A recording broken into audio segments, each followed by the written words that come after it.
Hello students, स्वागत है आप सभी का आपके अपने चैनल गॉड क्लासेस पर। गॉड क्लासेस यानी मैथ भी एंड मस्ती भी। तो बच्चों, आज की जो क्लास रहेगी उसमें आर डी शर्मा की जो सीरीज चल रही है हमारी, उसी को कंटिन्यू करते हैं। आज का जो पार्ट रहेगा उसके अंदर प्रोबेबिलिटी डिस्ट्रीब्यूशन के क्वेश्चंस करने वाले हैं। अब इसमें क्वेश्चंस एक्सरसाइज के भी हो सकते हैं या एग्जांपल्स भी हो सकते हैं।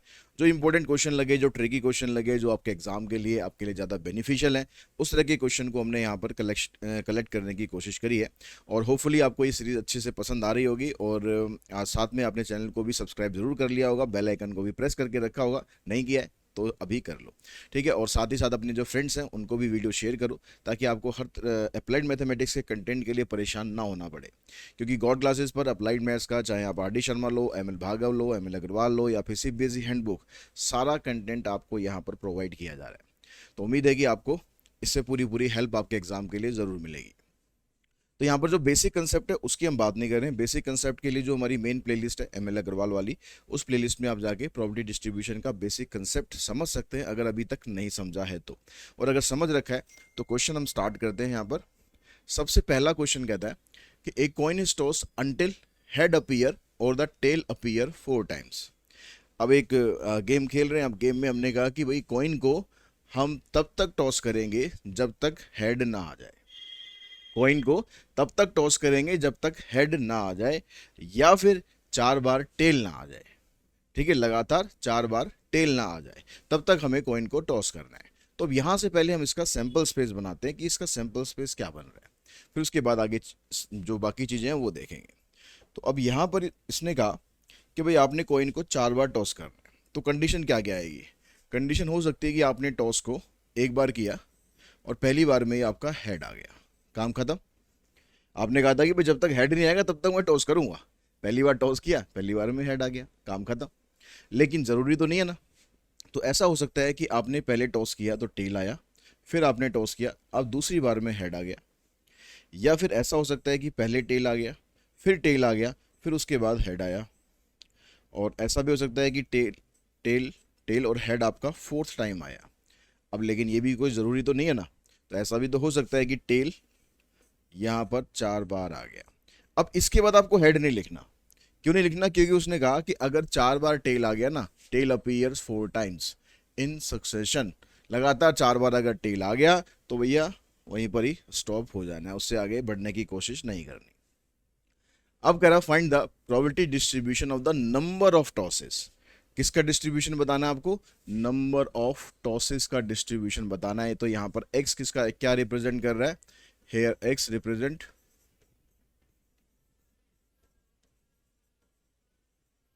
Number of tosses. तो इसका मतलब x की वैल्यू क्या होगी? Number of toss. नंबर आप यहां पर क्या हो रहा है? यहां पर टॉस एक बार हो रहा है, तो ये आपका x हो गया। यहां पर टॉस 2 बार हो रहा है, यहां पर टॉस 3 बार हो रहा है, यहां पर दोनों की सिचुएशन में टॉस 4 बार हो रहा है। तो जो x की 4 वैल्यूज पॉसिबल होंगी, 1 2 3 4। अब आपको इनकी प्रोबेबिलिटी निकालनी है, क्योंकि डिस्ट्रीब्यूशन के लिए x तो हमारे पास आ गया, अब उसकी प्रोबेबिलिटी भी तो चाहिए। तो इसकी प्रोबेबिलिटी क्या बनेगी? हेड आने की जो प्रोबेबिलिटी होती है 1/2, तो ये आ गया 1/2। यहाँ पर पहले टेल है फिर हेड है, तो टेल आने की प्रोबेबिलिटी वो भी 1/2। उसके बाद हेड भी आ रहा है, तो मल्टीप्लाई करेंगे क्योंकि इवेंट हमारा अभी कंप्लीट नहीं हुआ था। तो अभी आ गया आपके पास 1/4। यहाँ पर 1/2 3 टाइम्स आ जाएगा, क्योंकि हेड और टेल का केस है तो वो बराबर ही रहने। यहाँ पर ये 4 बार आ जाएगा, तो सीधा मैं 1/2 की पावर 4 लिख रहा हूँ, और ये भी 4 बार आ जाएगा। अब जब आप यहाँ पर डिस्ट्रीब्यूशन बनाएंगे, एक्स की वैल्यू 1 2 3 और 4, तो 1 में प्रोबेबिलिटी क्या आ जाएगी आपके पास? 1/2। 2 में आएगी प्रोबेबिलिटी 1/4, फिर आएगी 1/8। अब 4 में क्या हो रहा है आपके पास? ये दोनों इवेंट है, ये भी है और ये भी है, तो दोनों की प्रोबेबिलिटी को ऐड कर दो। 1/16 प्लस 1/16, यानी इनको ऐड करेंगे इन दोनों को, तो आ जाएगा 2/16, यानी आ जाएगा 1/8। तो इसका आंसर आएगा आपका 1/8। तो इस तरह से आपने डिस्ट्रीब्यूशन कंप्लीट करना है। उसके बाद चलते हैं हम नेक्स्ट क्वेश्चन पर। नेक्स्ट में कहता है कि कॉइन इज बायस्ड। अब यहाँ पर देखो कॉइन बायस दे रखा है। पिछले क्वेश्चन में क्या था, बस कॉइन उसने बोला था, खाली खाली कॉइन बोले या फिर बोले कि भाई फेयर कॉइन है, अनबायस्ड कॉइन है, तो इसका मतलब हेड और टेल दोनों के आने के चांसेस इक्वल रहेंगे। लेकिन जहां पर आपको बायस्ड वर्ड दे दे, यानी वहां पर हेड या टेल दोनों में से कोई एक चीज ज्यादा आ रही है, तो अब इसने कहा कि कॉइन बायस्ड है so that head is 3 times as likely to occur as tail. जितनी बार टेल आ रहा है उसका 3 टाइम्स हेड आ रहा है। तो अगर हम ये मान के चलें कि जो टेल है वो k टाइम्स आ रहा है, तो हेड कितना हो जाएगा इसका 3 टाइम्स, यानी 3k। तो प्रोबेबिलिटी ऑफ हेड कितना हो जाएगा, हेड आ रहा है 3 times out of k plus 3k, मतलब 4k हो गया। तो इसकी प्रोबेबिलिटी आ जाएगी 3/4 और टेल की प्रोबेबिलिटी आ जाएगी 1/4। ठीक है, इसे k अपॉन में 4k करोगे तो 1/4। तो दोनों की प्रोबेबिलिटी आ गई आपके पास। अब आगे कहता है कि if coin is toss twice, coin को अगर आपने 2 बार टॉस किया, find the probability distribution for the number of tail. Coin को जब हम 2 बार टॉस करते हैं तो हमारे पास सैंपल स्पेस तो ये रहेगा, head head, head tail, tail head and tail tail. अब यहां पर x किसको रिप्रेजेंट करेगा, number of tail. Here x represent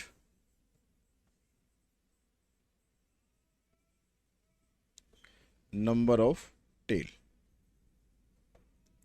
तो अगर हम x की वैल्यू यहां पर देखते हैं तो यहां पर तो टेल है ही नहीं, तो x की वैल्यू क्या होगी 0। यहां पर देखोगे तो टेल एक बार आ रहा है, तो x की वैल्यू होगी यहां पर 1 और यहां पर होगी x की वैल्यू 2। अब आपको चाहिए इनकी प्रोबेबिलिटी, तो जब आप इसकी प्रोबेबिलिटी निकालोगे, इसकी जब प्रोबेबिलिटी निकालोगे, यहां पर क्या आ रहा है, हेड आ रहा है, फिर हेड आ रहा है। अब नॉर्मल केस अगर होता तो यहां पर हेड की प्रोबेबिलिटी 1/2, हेड की प्रोबेबिलिटी 1/2, हम लिख देते 1/4। ठीक है, लेकिन यहां पर क्योंकि कॉइन बायस था, तो हेड और टेल की जो प्रोबेबिलिटी आपने यहां पर निकाली है उसको रखना है आपको। तो यहां पर 2 बार हेड आ रहा है, तो दोनों बार 3/4 3/4। इसको सॉल्व कर देंगे, आ जाएगा 9/16। इसकी निकालते हैं 1 की, तो यहां पर आपके पास यहां पर ये दोनों केस आएंगे, हेड की प्रोबेबिलिटी 3/4, टेल की प्रोबेबिलिटी 1/4 प्लस, अब प्लस क्यों लगाया, क्योंकि दूसरा केस है। अब टेल पहले आ जाएगा 1/4, हेड आ जाएगा बाद में, तो ये आ जाएगा 3/16, 3/16 मतलब 6/16, तो आ जाएगा 3/8।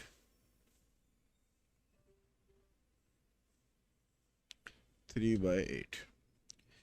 ठीक है, उसके बाद जो लास्ट केस है हमारे पास x इक्वल्स टू 2, अगर हम इसकी निकालते हैं, ये तो हमारे पास इसकी हो गई है। ठीक है, अब 2 की निकालते हैं, तो 2 का मतलब दोनों ही टेल है, तो टेल की प्रोबेबिलिटी 1/4 1/4, यानी आ जाएगा 1/16। तो आपका जो डिस्ट्रीब्यूशन है वो क्या बन गया।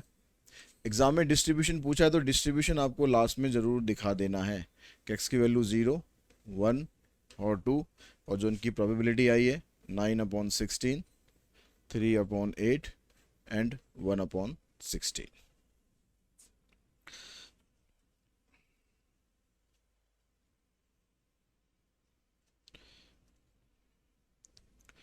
उसके बाद चलते हैं नेक्स्ट क्वेश्चन पर। अब नेक्स्ट में कहता है कि 2 biased dice are thrown together. यहाँ भी क्या आ गया, बायस्ड आ गया, कि 2 बायस्ड डाइस हैं, उन दोनों को अगर हम इकट्ठे फेंकते हैं तो for the first die P6 equals to 1/2। तो जो पहले वाली डाई है उस पर 6 आने की प्रोबेबिलिटी 1/2 रहती है, other score being equally likely, और बाकी का जो स्कोर है वो इक्वली लाइकली रहता है। While for the second die, जब हम सेकेंड डाई फेंकते हैं तो उसमें 1 के आने की प्रोबेबिलिटी 2/5 है and other scores are equally likely, और बाकी का जो स्कोर है वो इक्वली लाइकली है। Find the probability distribution of the number of ones seen. अब यहाँ पर कह रहा है कि जो 1 उसमें आया उसकी प्रोबेबिलिटी क्या होगी। अब देखो 1 यहाँ पर क्या होगा, जब आप पेयर फेंकोगे डाइस का, जब आप डाइस का पेयर फेंकोगे तो x की वैल्यू क्या क्या होगी आपके पास, here x represent 1 seen on dice.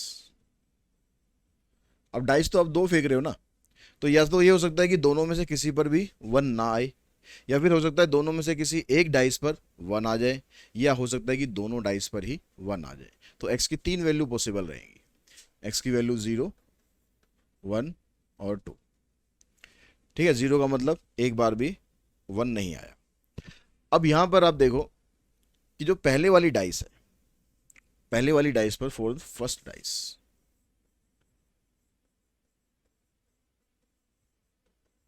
इसने कहा आपको कि जो P6 है ये 1/2 है, और बाकी के जितने भी हैं P2 P1 से लेकर P5 तक वो सारे इक्वली लाइकली हैं।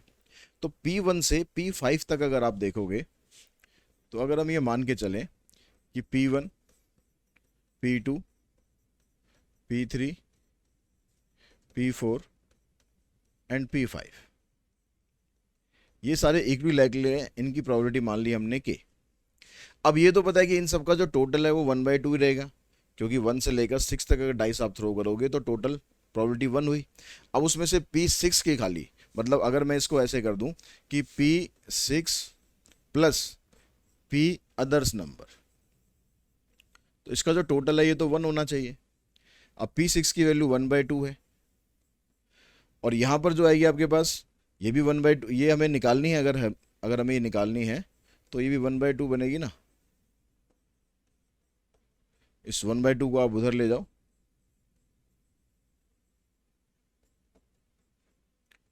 ये हो जाएगा। तो अब यहां पर इन सब की जो प्रोबेबिलिटी है उसका सम तो 1 आ गया। अब इन सबको हमने किसके बराबर रखा है, के बराबर। तो अगर मैं इसकी प्रोबेबिलिटी लेता हूं के प्लस के प्लस के प्लस के प्लस के प्लस के, तो इन सबका टोटल है 1/2। तो इसका मतलब के की वैल्यू कितनी आ जाएगी,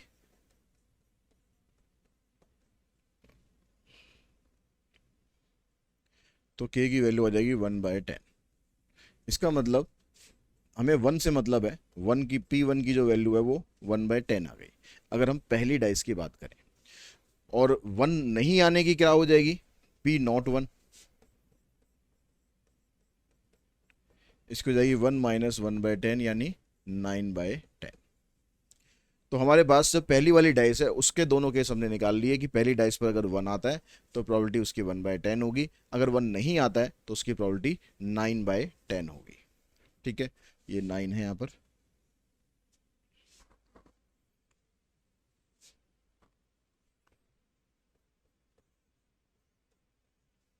जब हम दूसरी डाइस पर आते हैं फॉर सेकंड डाइस,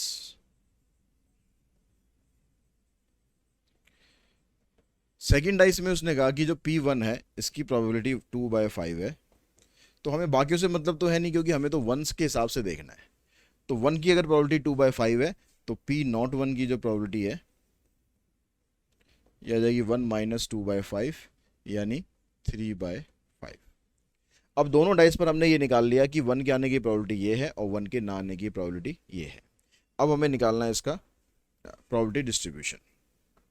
तो हमने क्या करा, यहाँ पर x की जो वैल्यू आपके पास आई है 0, 1, 2। ठीक है, डिस्ट्रीब्यूशन लेते हैं।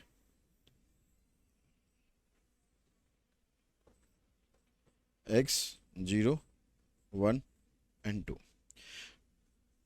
अब 0 का मतलब क्या हो गया, 0 का मतलब है कि जो दोनों डाइस हमने फेंकी, पहले वाली डाइस फेंकी उस पर भी 1 नहीं आया, जो दूसरी डाइस फेंकी उस पर भी 1 नहीं आया। तो पहली डाइस पर 1 ना आने की प्रोबेबिलिटी कितनी है, 9/10। दूसरी डाइस पर 1 ना आने की प्रोबेबिलिटी कितनी है, 3/5। तो ये बन जाएगा आपके पास 27/50। 1 का मतलब हो गया कि एक डाइस पर 1 आ रहा है, ठीक है, दूसरी डाइस पर 1 नहीं आ रहा है। तो इसमें अब दो केस बनेंगे कि पहले वाली डाइस पर 1 आ रहा है तो उसकी प्रोबेबिलिटी आ गई 1/10। दूसरी डाइस पर 1 नहीं आ रहा, नहीं आने का मतलब 3/5, प्लस पहली वाली डाइस जो है उस पर 1 नहीं आ रहा, 9/10। दूसरी वाली डाइस पर 1 आ रहा है, और यहां पर आ जाएगा आपके पास कि दोनों में 1 आ रहा है, तो यानी पहले वाली में 1 की प्रोबेबिलिटी 1/10 है और यहाँ पर 2/5 है। तो ये तो आपके पास इतना आ गया। यहाँ पर देखो 3 यहाँ से, 9 दूनी 18, 18 और 3 21, 21/50 ये आ जाएगा। इसका इसका आ जाएगा आपके पास 2/50 कह लो या 1/25 कह लो, तो ये इसका डिस्ट्रीब्यूशन बनेगा।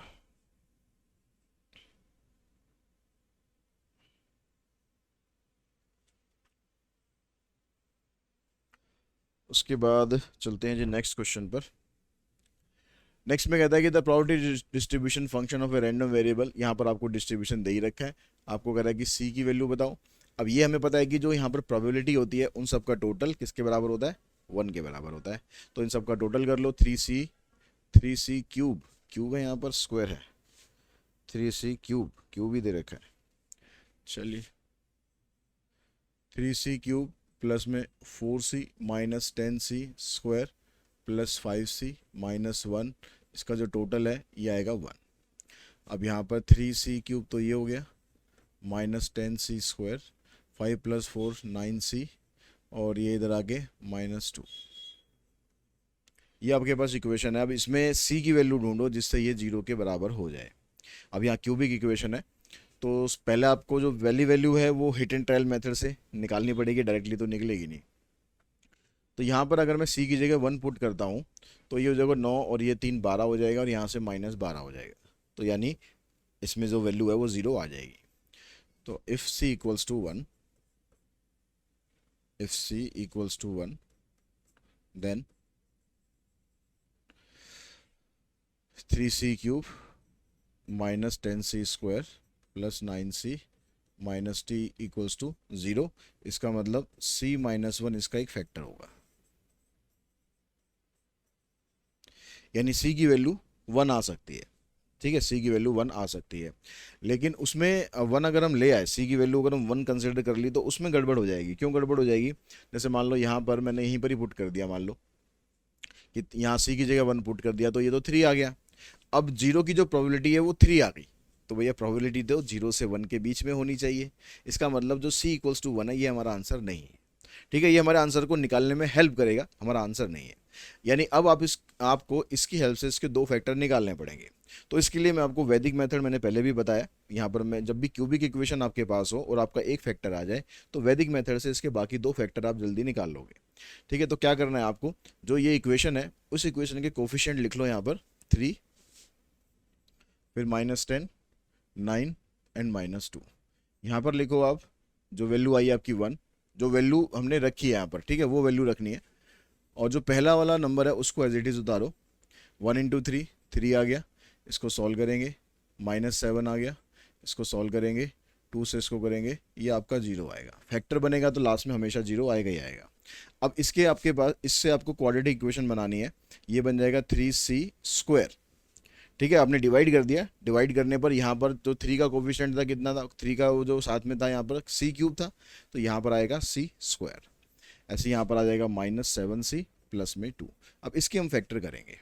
ठीक है, तो हमारे पास 3 फैक्टर बने, एक तो c-1 बन गया, और दूसरा 3c स्क्वायर -7c प्लस में 2।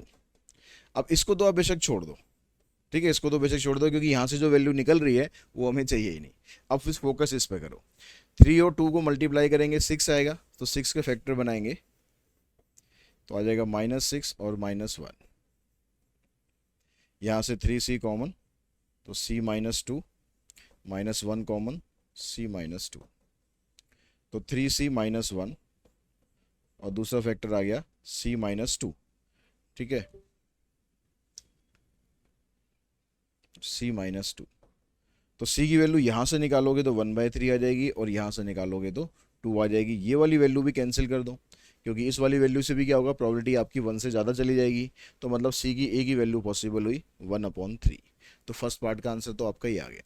सेकंड में कहता है कि probability of p x less than 2। अब लेस देन 2 का मतलब क्या है, p0 और p1, ये निकालना है आपको। ठीक है, अब p0 की जो वैल्यू है वो क्या है, 3c cube plus 4c minus 10c square. तो c क्यूब की जगह ये वैल्यू पुट कर दो, 3 इंटू 1/27, 4/3 हो जाएगा, 10 c का स्क्वायर करेंगे तो आ जाएगा 9। यहाँ पर देखो ये 1/9 है, ये -10/9 है, तो -10 + 1 -9/9 यानी -1 हो गया, तो आ जाएगा 4/3 -1 का मतलब आ गया 1/3। फिर उसके बाद यहाँ पर कहता है कि p > 1 < 2।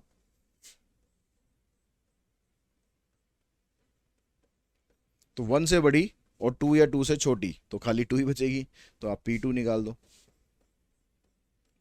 तो p2 है 5c-1, तो आ जाएगा 5/3 -1, इसका आंसर आ जाएगा 2/3।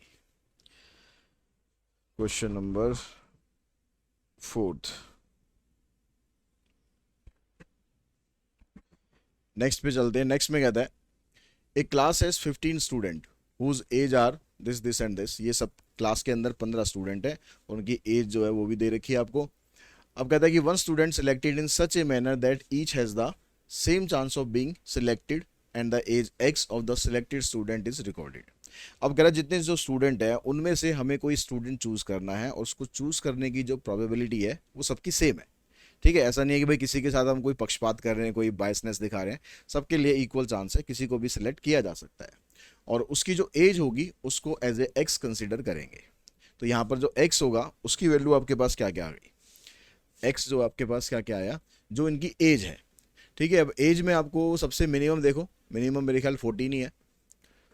14, 15, 16, 17, 18, 19, 20, 21 भी है। ये सारी आपके पास एक्स की वैल्यू हो गई। अब कह रहा है कि what is the probability distribution of the random variable x. तो आपका रैंडम वेरिएबल बताना है, तो ये क्वेश्चन बड़ा आसान है। ठीक है, बस थोड़ा सा एक बार आप समझ गए तो ये क्वेश्चन बड़ा आसान है। आपके पास एक्स आ चुका है, उसका पी एक्स हमें निकालना है। तो एक्स की वैल्यू क्या है, 14, 15, 16, 17, 18, 19, 20 एंड 21। अब आप ये देखो कि 14 इसमें कितनी बार आ रहा है, तो 14, 14, 14 एक, दो और 2 बार आ रहा है, तो ये आ जाएगा 2/15। 15 कितनी बार आ रहा है, एक, एक, एक, एक, एक, एक। 16, 16 हो गया जी, एक ये और एक ये, दो। 17, 17 हो गया, एक, दो, तीन, तीन आ गया। 18, 18, 18, 18, 18 एक बार है। 19, 19 एक और एक ये रहा, दो। 20 एक, दो और एक ये, तीन। 21 एक ही बार है। ठीक है, अब इसमें कहीं कुछ रह ना गया हो उसके लिए इसका टोटल जरूर चेक कर लो। टोटल तो आप जो भी डिस्ट्रीब्यूशन बनाओगे सभी में चेक कर लो कि 1 आ रहा है नहीं आ रहा। तो यहाँ पर देखो 2 + 1 3, 3 और 2 5, 5 और 3 8, 9, 9 और 2 11, 11 और 3 14 + 1 15। तो ठीक है, 15/15 1 आ जाएगा। अब इसमें से केवल ये वाली वैल्यू और ये वाली वैल्यू ये कट रही है, बाकी तो कुछ नहीं कट रहा। तो अगर कट रही है तो उसको काटना ज़रूर अपना फाइनल आंसर में, ऐसे ही मत छोड़ना, वैल्यू को काट के फिर लिखना।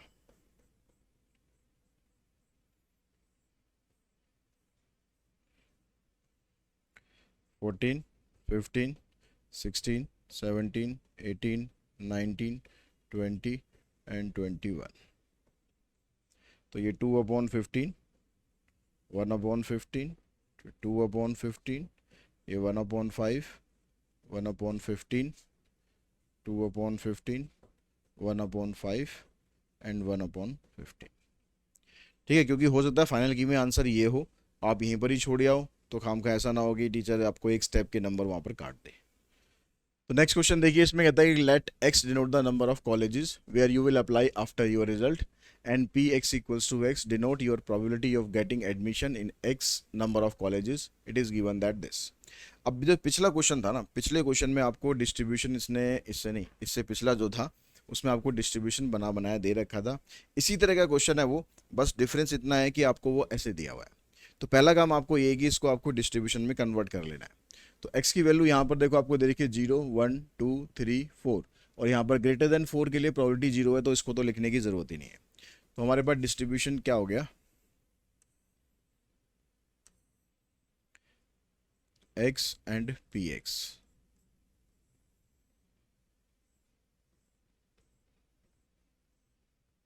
वन टू जीरो, फिर यहाँ पर 1 2 3 एंड 4। अब यहाँ पर देखो, जब ये 0 या 1 होगा तो प्रोबेबिलिटी होगी इसकी के एक्स।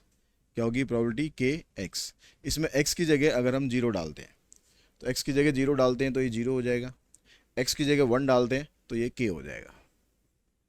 ऐसे जब 2 होगा तो इसकी प्रोबेबिलिटी है 2kx, 2kx। तो यहाँ पर x की जगह आपको 2 डालना है तो हो जाएगा 4k।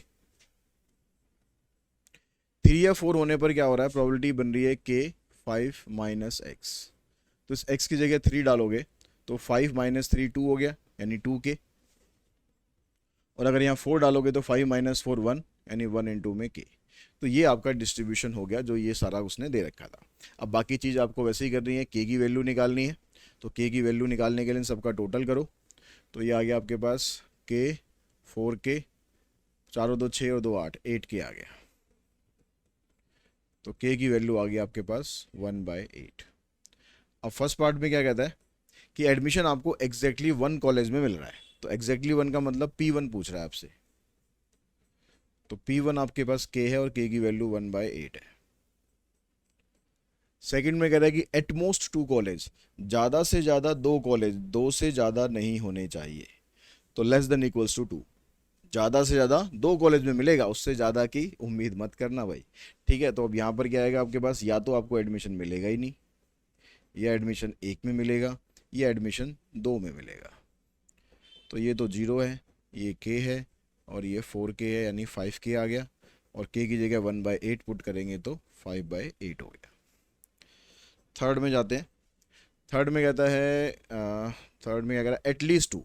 एटलीस्ट 2 का मतलब आ गया p x ग्रेटर देन और इक्वल्स टू 2, कि कम से कम 2 में तो एडमिशन मिलेगा भैया। नंबर इतने अच्छे हैं कि 2 में तो मिलेगा, 3 में भी मिल सकता है, 4 में भी मिल सकता है। तो इस और 4 से ज़्यादा का तो है ही नहीं केस। तो यहाँ पर 2 3 और 4, तो 2 की probability 4k, 2k and k, तो हो गया 7k, यानी 7/8। ठीक है, ये हमारा आंसर आ जाएगा। नेक्स्ट क्वेश्चन देखिए, इसमें कहता है कि coin weighted so that pH equals to 3/4 and pt equals to 1/4। अब यहाँ पर कह रहा है कि कॉइन जो है वो वेटेड है। वेटेड मतलब कॉइन यहाँ पर बायस्ड है कि उसमें बराबर बराबर चांस नहीं आने के, इसलिए उसने स्पेसिफाई भी कर दिया कि हेड आने के चांस 3/4 है, टेल आने के चांस 1/4 है। और इस कॉइन को आपने 3 बार टॉस किया, तो 3 बार टॉस करने पर सैंपल स्पेस होगा वो लिख लेते हैं पहले। 3 बार हेड हो गया। अब 2 बार हेड के हमारे पास 3 केस बनते हैं, तो वो तीनों हमने लिख लिए। और उसके बाद फिर एक हेड वाले केस लिख लो, और उसके बाद फिर तीनों टेल। ये 8 इवेंट हो गए। अब यहाँ पर क्या कहता है, x क्या है, x be the random variable which denote the longest string of head. x क्या है यहाँ पर, x denote longest string of head. मतलब आप ये कह सकते हो कि कंटिन्यूसली टाइम जो है वो हेड, कंटिन्यूसली एक के बाद एक हेड जो है वो कितनी बार आ रहा है, वो x है यहाँ पर। तो x की वैल्यू क्या क्या हो सकती है, x की वैल्यू यहाँ पर 0 हो सकती है जिसमें हेड आ ही नहीं रहा। x की वैल्यू 1 हो सकती है जिसमें हेड एक बार आ रहा है। एक बार आने का मतलब है कि मतलब कंटिन्यूटी में नहीं है, एक बार हेड आया फिर टेल आया, इस तरह से कुछ। ठीक है, 2 स्ट्रिंग का मतलब है कंटिन्यूसली 2 बार हेड आ गए, और 3 का मतलब हो गया तीनों बार हेड आ गए। तो पहले हम 0 की बात करते हैं कि जिसके अंदर कोई स्ट्रिंग ही नहीं बन रही, हेड उसमें आ ही नहीं रहा। ठीक है, कोई स्ट्रिंग ही नहीं है, तो ऐसा केस हमारे पास एक ही है, टेल टेल टेल, जिसमें हेड आ ही नहीं रहा। अब यहाँ पर लेकिन आप सीधा 1/8 मत कर देना। ठीक है, सीधा 1/8 मत कर देना। क्यों? क्योंकि यहाँ पर आपको हेड और टेल की प्रोबेबिलिटी अलग अलग दे रखी है। तो आपके पास यहाँ पर 3 बार टेल आ रहा है, 0 का मतलब हो गया कि आपके पास 3 बार टेल आ रहा है। ठीक है, मतलब मैं यहाँ पर ऐसे लिख देता हूँ इवेंट। तो इसका मतलब जो इसकी प्रोबेबिलिटी आएगी टेल की 1/4, फिर 1/4, फिर 1/4। तो ये हो जाएगा आपके पास 1/64। फिर P1 लेते हैं। P1 का मतलब है कि स्ट्रिंग में हेड एक बार आ रहा है, तो उसमें कहाँ कहाँ पर लेना है आपको। देखो देखो ये वाला केस इसमें लेंगे, हेड तो इसमें दो बार आ रहा है, लेकिन जो स्ट्रिंग की हम बात करें कि कंटिन्यूसली हेड वो एक ही बार आ रहा है, तो यहाँ पर हेड है फिर बीच में टेल आ गया, तो मतलब ये वाला इवेंट आपको लेना है। उसके अलावा ये नहीं लेंगे, ये वाला आ जाएगा। सिंगल वाले तो तीनों केस लेंगे ही।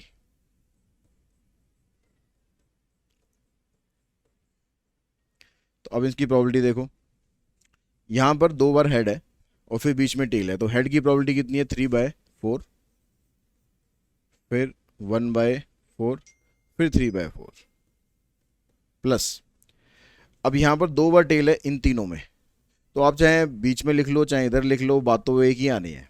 तो हमें हेड को यहाँ पर लिखा जैसे 3/4, टेल को लिखेंगे 1/4, फिर 1/4, यही वैल्यू आपकी 3 बार रिपीट होगी। ठीक है, यहाँ पर भी रिपीट होगी, यहाँ पर भी रिपीट होगी, बस फर्क क्या होगा, एक बार आपने ये पहले लिख दिया, इसको बीच में लिख दिया, एक बार इसको लास्ट में लिख दिया, लेकिन वैल्यू वही आनी है। तो इसलिए आप इसको डायरेक्टली लिख लो बेशक। तो अब यहाँ पर आ गया आपके पास, ये हो गया 9/64, इधर से भी आ जाएगा 9/64, तो ये बन गया 18/64। उसके बाद आ जाओ P2 पर, जिसमें लगातार दो बार हेड आ रहा है, तो ये केस हमारा ये हो गया हेड हेड टेल और टेल हेड हेड। ठीक है, बस और तो कहीं नहीं है। तो अब इसमें भी हम ऐसा करते हैं, दो बार हेड आने का मतलब है कि 3/4, 3/4 और एक बार टेल आ रहा है 1/4, और इसको मल्टीप्लाई कर देते हैं हम 2 से। ठीक है, ये वाला भी आ गया इसमें, तो 3 3 9, 9 2 18/64। फिर आपको चाहिए P3। P3 मतलब तीनों बार हेड, अब तीनों बार हेड आ रहा है तो 3/4 की पावर 3 कर दो, यानी 27/64। तो डिस्ट्रीब्यूशन क्या बन गया,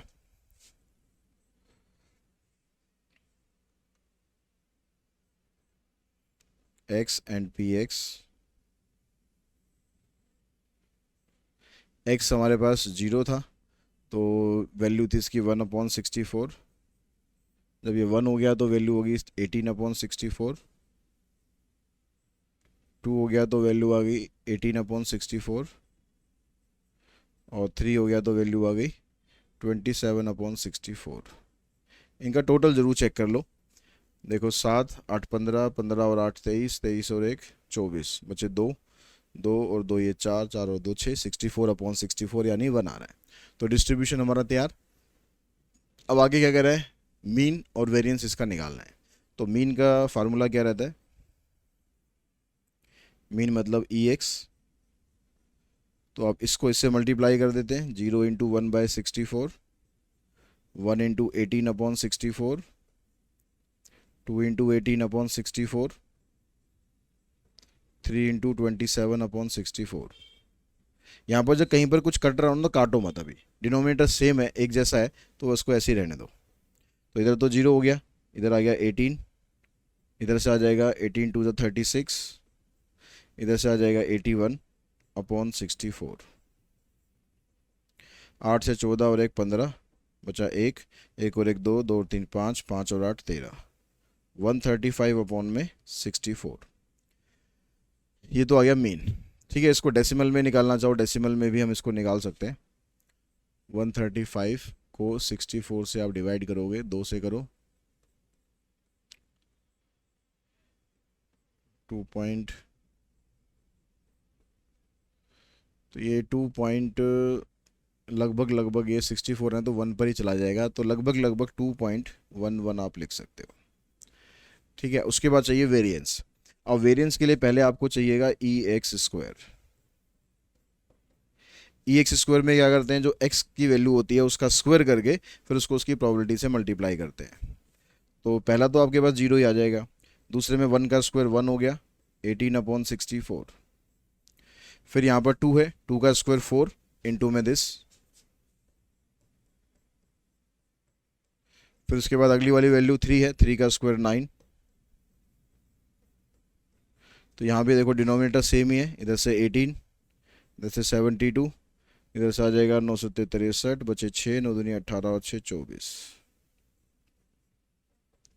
8 और 2 10, 10 और 3 13, बचा 1, 1 और 1 2 और 7 9, 9 और 4 13 और ये 3।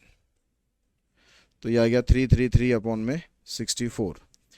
तो 333 को डिवाइड करते हैं 64 से,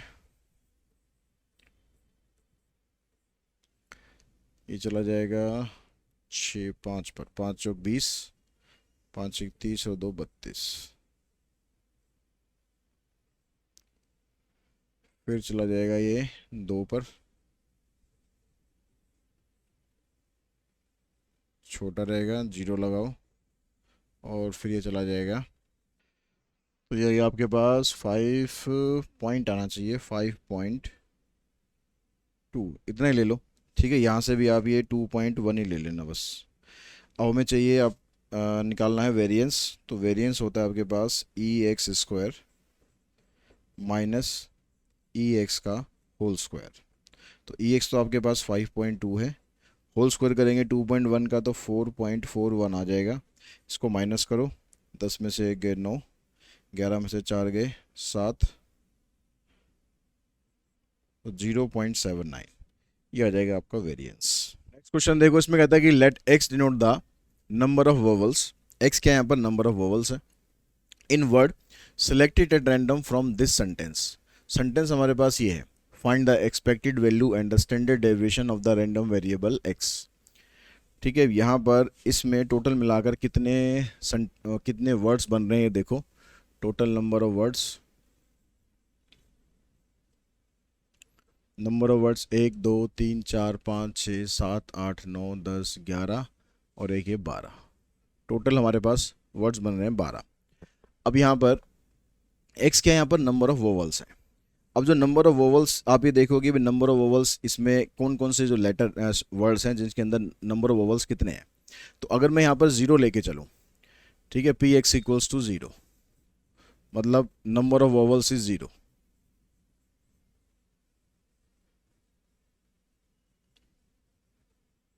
इसके अंदर वोवल्स है ही नहीं, तो ऐसा कोई वर्ड है यहाँ पर, ये देखो। तो ये तो एक तो यही मिल गया हमें x, इसके अंदर कोई वोवल ही नहीं है और ये एक वर्ड की तरह काउंट होगा। और कोई यहाँ पर देखो, देखो यहाँ पर तो वोवल है, ए है, यहाँ भी है, यहाँ ई है, यहाँ ओ है, यहाँ भी है, यहाँ भी है, यहाँ भी है, यहाँ भी है, यहाँ भी है, यहाँ भी है, यहाँ भी है। तो केवल एक ही हमारे पास वर्ड है ऐसा जिसमें वोवल 0 है। तो ये तो हो गया आपके पास 1/12। अब पी एक्स इक्वल्स टू 1 लो। पी एक्स इक्वल्स टू 1 का मतलब है जिसमें एक वोवल है, नंबर ऑफ वोवल इज 1। अब यहाँ पर देखो कितने ऐसे हैं जिनमें सिर्फ एक ही वोवल आ रहा है। तो देखो यहाँ पर फाइंड में एक ही वोवल है आई, द इसमें भी एक ही वोवल है, 2 हो गए। इसमें तो एक से ज़्यादा है, इसमें भी, इसमें देखो एंड 3 हो गए, इसमें एक से ज़्यादा है, इसमें भी एक से ज़्यादा है, 4 5, इसमें भी ज़्यादा है, इसमें भी ज़्यादा है, 5 हो गए हमारे पास। तो इसकी प्रोबेबिलिटी आ गई 5/12। फिर आप देखो पी एक्स इक्वल्स टू 2, मतलब जिसके अंदर 2 वोवल्स हैं। ठीक है, ये आ गया हमारे पास 5। अब जिसमें 2 वोवल्स हैं वो देखो, ऐसा करता हूँ मैं, इनको ज़रा क्रॉस कर देता हूँ ताकि समझने में दिक्कत ना आए जो जो हमारे हो गए हैं।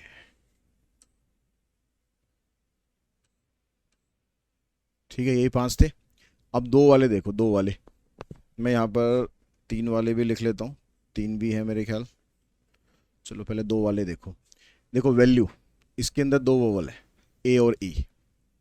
ठीक है, इसमें दो से ज़्यादा है, इसमें देखो एस ए टी ए आ गया और यहाँ भी ए आ गया, तो इसमें भी 2 ही वोवल है, 2 हो गए। इसमें 2 से ज़्यादा है, ए हो गया और ओ हो गया, इसमें 2 है और इसमें 2 से ज़्यादा है, तो 3 हो गए। चेक कर लेना एक बार कहीं कुछ गड़बड़ ना हो बस। STANDARD, ठीक है, इसमें 2 हैं, वैल्यू के अंदर भी ए नहीं, वैल्यू के अंदर तो 3 थे भाई, इसको नहीं लेंगे इसमें। ठीक है, इसमें क्योंकि ए भी आ गया, यू भी आ गया और ई भी आ गया, तो 2 रह गए।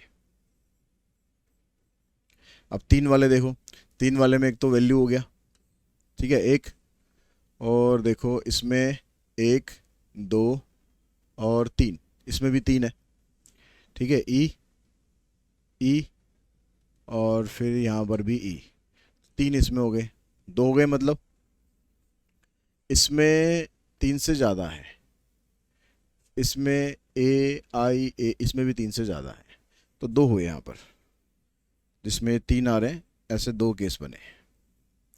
4 वाले देखो फिर,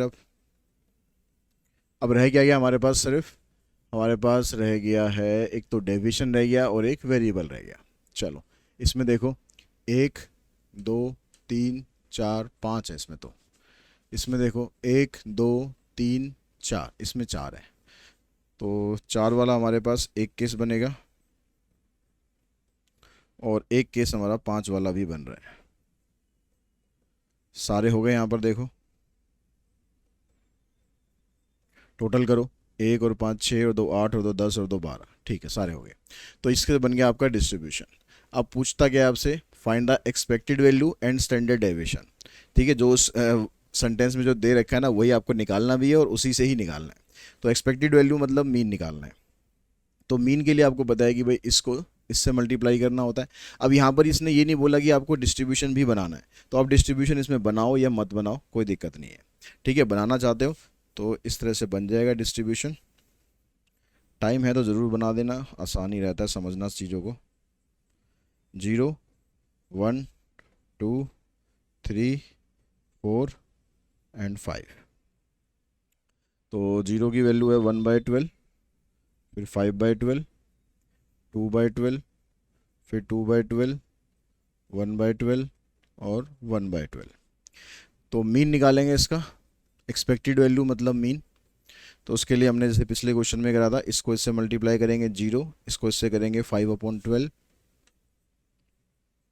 प्लस यहाँ पर हो जाएगा 4/12, इधर से 6/12। कहीं पर भी अभी काटना मत, डिनोमिनेटर सेम है, ऐसे चलते रहने देना। 4/12 5/12,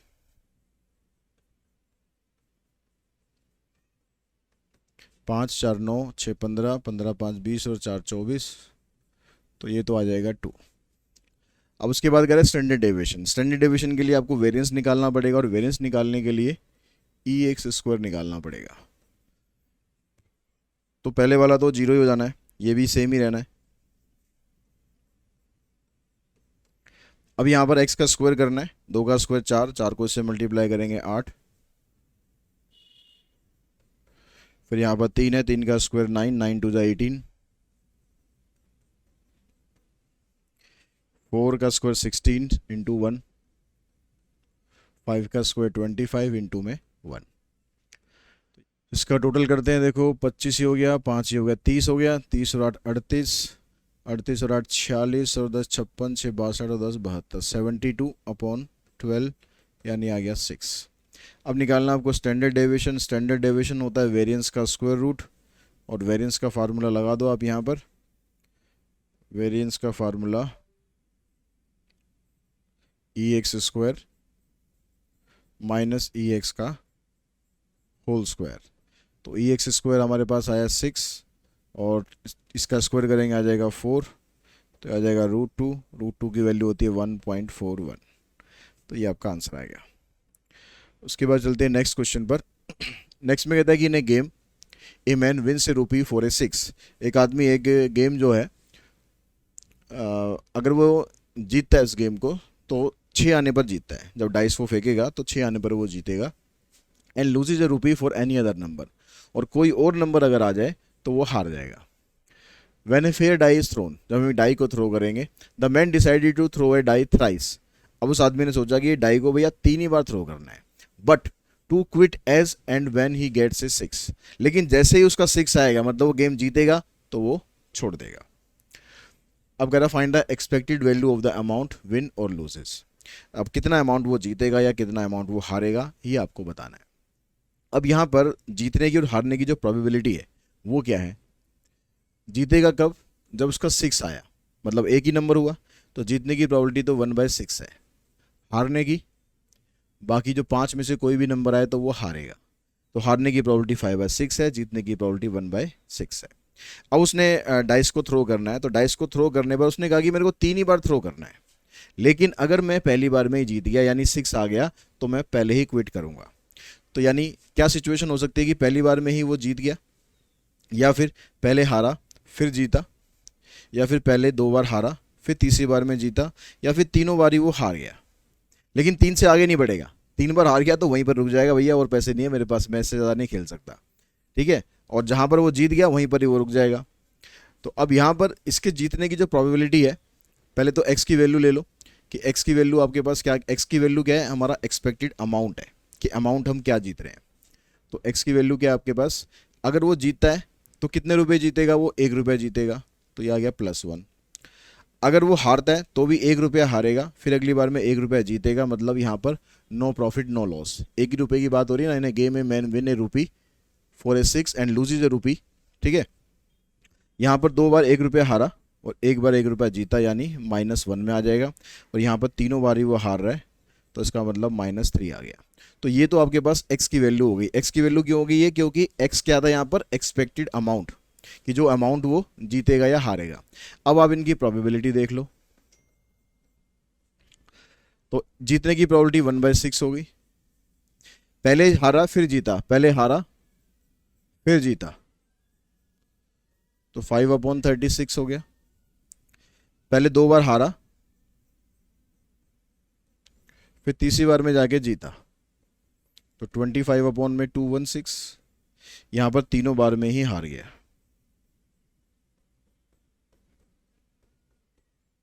तो यह आ जाएगा 125/216। Find the expected value. तो एक्सपेक्टेड वैल्यू आपको EX बताना है खाली, तो x को इससे मल्टीप्लाई करो 1/6, 0 से इसको करोगे 0 आ जाएगा, -1 से करेंगे -25/216, और ये आ जाएगा -3 से इसको करेंगे तो ये आ जाएगा आपके पास 3 पंजे 15, 3 दूनी 6 7, 3 एकम 3। एलसीएम ले लो इसका 216 है, तो इससे इसको डिवाइड करेंगे 36 पर आएगा, -25 -375, 36 में से 25 गए बचे 11, और 375 में से 11 माइनस करोगे 364 अपॉन में 216, यानी जो इसका एक्सपेक्टेड अमाउंट होएगा 364 डिवाइडेड बाई 216, इसको काट लो, जितना कट जाए 2 से कट जाएगा, 4 से भी कट जाएगा, 4 पंजे 20, 4 चौक 16, 4 नीम 36, 4 एकम 4, और तो कटेगा नहीं, तो -91 अपॉन में 54। नेक्स्ट क्वेश्चन में देखिए, कहता है in a group of 30 scientist working on an experiment 20 never committed error in their work and reporting the result elaborately 2 scientist are selected at random from the group. 30 लोगों का group है, 30 scientist का group है, जिसमें से 20 ऐसे हैं जो गलती नहीं करते हैं। तो जो गलती नहीं करते हैं, मैं यहाँ पर ले लेता हूँ ई का मतलब एरर, जो गलती करते हैं, तो वो कितने हो जाएंगे आपके पास 10 आउट ऑफ 30। जो गलती नहीं करते हैं उसको दे लेते हैं n से, ये है 20, तो ये 1/3 और ये 2/3, ठीक है। अब हमें उसमें से 2 साइंटिस्ट चूज करने हैं, यानी x की वैल्यू क्या हो सकती है, 0 हो सकती है, 1 हो सकती है और 2 हो सकती है। अब यहाँ से 0 की प्रोबेबिलिटी निकालो। 0 का मतलब है कि हम ऐसे साइंटिस्ट चूज कर रहे हैं जो गलतियाँ करते हैं, तो ऐसे साइंटिस्ट कितने थे हमारे पास, थे 10, तो 10 में से कोई 2 चूज कर रहे हैं, ठीक है। अब एक एक करके चूज नहीं कर रहे हैं, इकट्ठे चूज कर रहे हैं, तो कम्बिनेशन लगाना पड़ेगा, 10C2 नीचे आ जाएगा 30C2, तो 10C2 को सॉल्व करेंगे, 10 इंटू में 9 डिवाइडेड बाई 2 फैक्टोरियल, यहाँ पर आ जाएगा 30 और 29 डिवाइडेड बाई 2 फैक्टोरियल, तो 2 फैक्टोरियल 2 ही आता है, 2 को इससे कैंसिल कर देते हैं, 45 आ गया, यहाँ से इससे कैंसिल हो जाएगा, तो 15 निम 135 बचे 13, 15 दूनी 30, 40 और 3 43, 5 से इसको काट लो, या चलो बाद में काटेंगे। P1 का मतलब है एक साइंटिस्ट जो गलती करता है और एक गलती नहीं करता, तो एक तो इन 10 में से चूज़ करना है, बाकी जो 20 थे उसमें से एक चूज़ करना है। नीचे आपके पास यही रहेगा। तो 10C1 10 होता है, 20C1 20 हो जाएगा। नीचे आपके पास ये रहेगा 4 3 5। P2 का मतलब है कि दोनों के दोनों साइंटिस्ट हम ऐसे चूज करेंगे जो गलतियां नहीं कर रहे हैं, तो ऐसे साइंटिस्ट हैं 20। तो 20 × 19 डिवाइडेड बाय 2 फैक्टोरियल। नीचे तो आपने सॉल्व ऑलरेडी कर ही रखा है, दोबारा करने की ज़रूरत नहीं है। तो आ जाएगा 190/435। पहले इसका टोटल चेक कर लो, फिर उसके बाद इसको काट लेंगे जितना कट जाएगा। यहाँ पर टोटल देखो 5 आ गया, 4 और 9 13, बचा 1 2 3 4, 435 आ रहा है। नीचे भी 435 है। अब यहाँ जितना कट जाए उसे काट लो। 5 से कट जाएगा, 5 अठे 40, 5 सत्ते 35, 5 से ये भी कट जाएगा और 5 से ये भी कट जाएगा। 5 से 15 और 5 अठे 40, और तो नहीं कट रहा। तो 9 40 और 38, ठीक है। ये वाला और काट रखा है थोड़ा सा 3 से। अब ये आपका डिस्ट्रीब्यूशन बन गया। अब हमें इसका मीन फाइंड करना है। मीन फाइंड करना है तो आप क्या करो, आप 9/87 को ही लो, क्योंकि तीनों का डिनोमिनेटर सेम है। और वैसे खैर ये 0 है, 0 को इससे मल्टीप्लाई करोगे तो ये तो 0 ही हो जाना है। 1 से इसको करेंगे 40/87, 2 से इसको करेंगे 76/87, तो आ जाएगा 6 7 4 11/87। तो ये तो मेरे ख्याल कटेगा नहीं, 116/87 यही रहेगा। तो इसको डेसिमल में लिखना चाहो तो डेसिमल में आ जाएगा 1.33। ये आपका आंसर आ जाएगा। इसी क्वेश्चन के साथ ही ये वाला पार्ट है इसका हम यहीं पर ही फिनिश करते हैं। आई होप आपको इसके क्वेश्चन अच्छे से क्लियर हो गए होंगे। नेक्स्ट जो पार्ट होगा उसके अंदर हम करेंगे क्वेश्चन बाइनोमियल डिस्ट्रीब्यूशन के। आज की इस वीडियो में इतना ही। Thanks to all of you.